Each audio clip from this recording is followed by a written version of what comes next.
If you want to build upper body muscle but just don't have the time, this workout could be for you. I use this workout to build my chest, back, shoulders and arms, and the whole thing takes me less than 15 minutes. So here it is. Now, I don't want you to get caught up in the actual exercises I'm doing. I'm doing pull-ups and dips, but if you can't do pull-ups and dips, you can substitute for anything that you can do, because think about what pull-ups and dips are. All they are is just a pulling movement and a pushing movement. So you can do any pulling movement you want. This could be kettlebell rows, assisted pull-ups, even resistance band stuff. And for push, you could do push-ups. If you can't do full push-ups, you can do them on your knees. If you're a bit further along, you can maybe do assisted dips, negative dips, regular dips, whatever it is, as long as you do a pulling movement and a pushing movement. Now, I've done it this order. I've done my pulling movement first and then my pushing movement. Why is that? Because I want to build my pulling strength more than I want to build my pushing strength. And I talk about these kind of progressions in my 30 ways in 30 days. So if you want to get stronger in 10 minutes a day from home, you can click the link below. Essentially, the exercise that I'm doing isn't important. The fact is I'm doing a pulling movement and a pushing movement. And the way I'm doing it is one set of pull-ups, one set of dips, no rest in between those. Then I'll rest for 2 minutes and then I'll repeat. And I will talk about what I'm exactly aiming for and how I know when to progress the movements in a minute. But first, I think it's important that people are aware of the trade-off that you make by doing short workouts, and specifically by having short rest periods between your sets. So whenever you're working out for specifically muscle strength or muscle growth, which we've talked about before as being a really, really important factor in people's longevity, because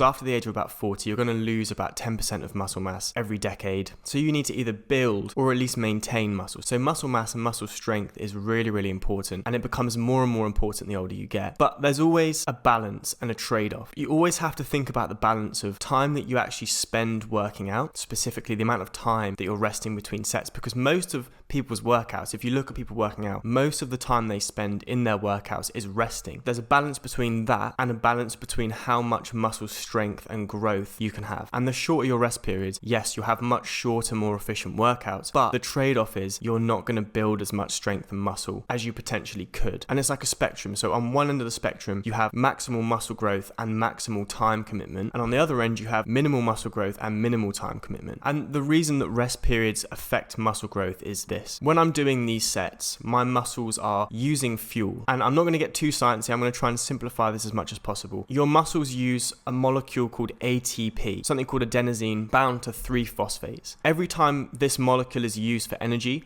it loses one phosphate, and in doing so, it creates the energy to make your muscles contract. The issue is you only have so many of these molecules in your muscle. So after a set, you're basically depleting your muscle of this fuel. You need to wait for that fuel to be replenished. The less time you wait for your muscles to refuel, the less you can push them in the upcoming set. And the longer you wait between your sets, the more your muscles can refuel. You can take them further, and therefore you can build more muscle. So when you kind of stretch this out over the course of a year, if each workout you can give your muscles more reps, more stimulus, because you're resting longer, you can grow more muscle. And if you wanted to maximize muscle growth, you'd rest about 3 to 5 minutes between your sets. However, this would more than double the length of my workouts, which I don't really want to do. I like having short workouts that I can just do, and then I have time for all the other stuff that I want to do that isn't working out. So the trade-off I make is this. I might get, let's say, 75% of the muscle growth that I could get in a year by doing shorter rest periods, but it takes me less than half the time. So I'm leaving, let's say, 25% of the potential muscle strength gains that I could get on the table in exchange for over 50% of my time back. And for me, that is a pretty good deal. That's